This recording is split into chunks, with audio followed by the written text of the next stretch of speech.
Assalamualaikum warahmatullahi wabarakatuh. Alhamdulillah. Selamat pagi, apa kabar kalian semuanya? Mudah-mudahan kalian semua tetap dalam keadaan sehat walafiat dan tetap semangat belajar. Serta senantiasa menjadi anak yang solih dan solihah.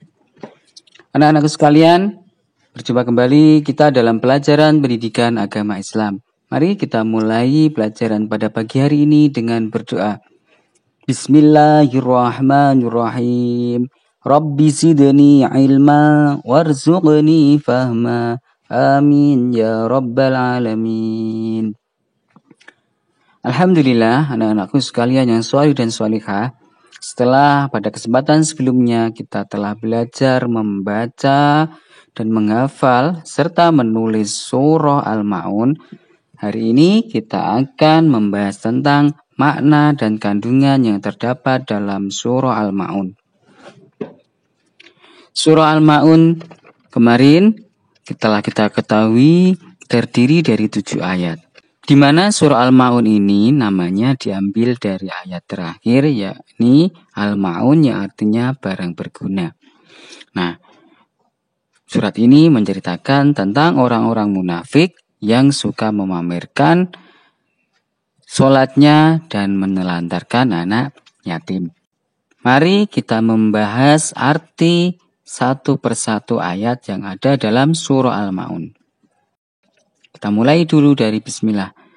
Bismillahirrahmanirrahim.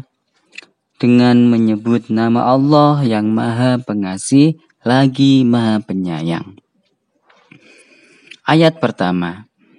Ara'aital ladzi yukadzibu biddin. Artinya, tahukah kamu orang yang mendustakan agama itu? Ayat kedua, fadzalikal ladzi yad'ul yatim. Artinya, maka itulah orang-orang yang menghardi anak yatim. Ayat ketiga, wala yahuddu ala ta'amil miskin. Artinya, dan tidak menganjurkan memberi makan orang miskin. Ayat keempat, fawailul lil musallin. Artinya, maka celakalah bagi orang-orang yang sholat. Ayat 5. Alladzina hum an sholatihim sahun. Artinya, yaitu orang-orang yang lalai dari sholatnya. Ayat 6. Alladzina hum yura'un. Artinya, orang-orang yang berbuat riya. Dan ayat ke-7. Wa yamna'unal ma'un.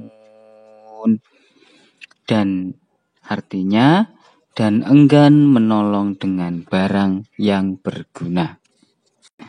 Anak-anakku sekalian yang sholih dan sholihah, surat Al-Ma'un ini tentang beberapa sifat manusia yang dipandang sebagai orang yang mendustakan agama, ancaman terhadap orang-orang yang melakukan sholat dengan lalai dan riya.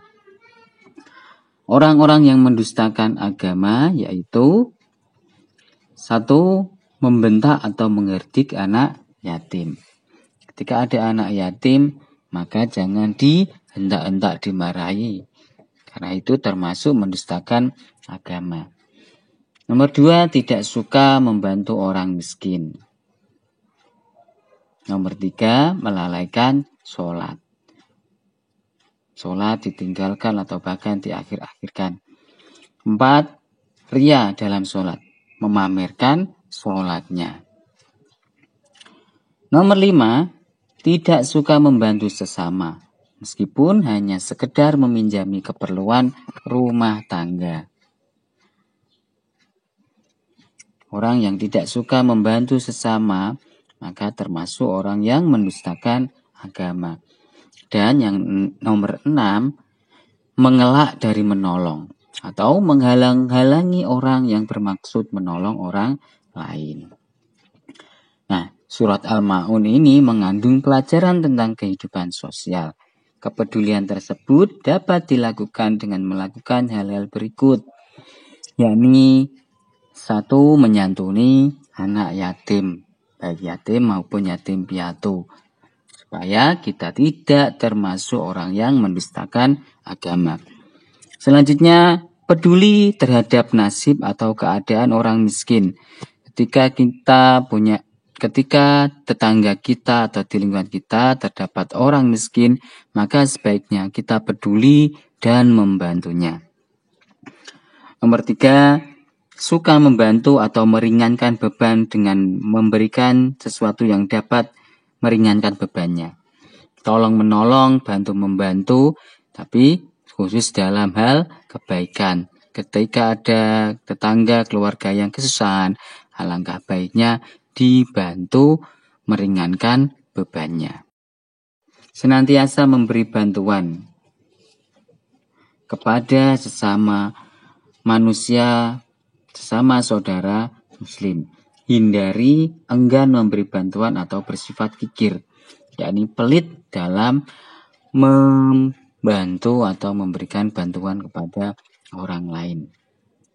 Karena hal ini bertentangan dengan ajaran Islam dan bentuk pendustaan terhadap ajaran agama Islam. Alhamdulillah min dzalik. Nah, anak-anakku sekalian yang sholih dan sholihah, mari kita mengamalkan isi kandungan dalam Al-Quran sehingga kita termasuk anak-anak yang sholih yang senantiasa berpegang teguh pada Al-Quran. Alhamdulillah. Cukup sampai di sini dulu perjumpaan kita. Setelah ini kalian isi pertanyaan-pertanyaan berikut.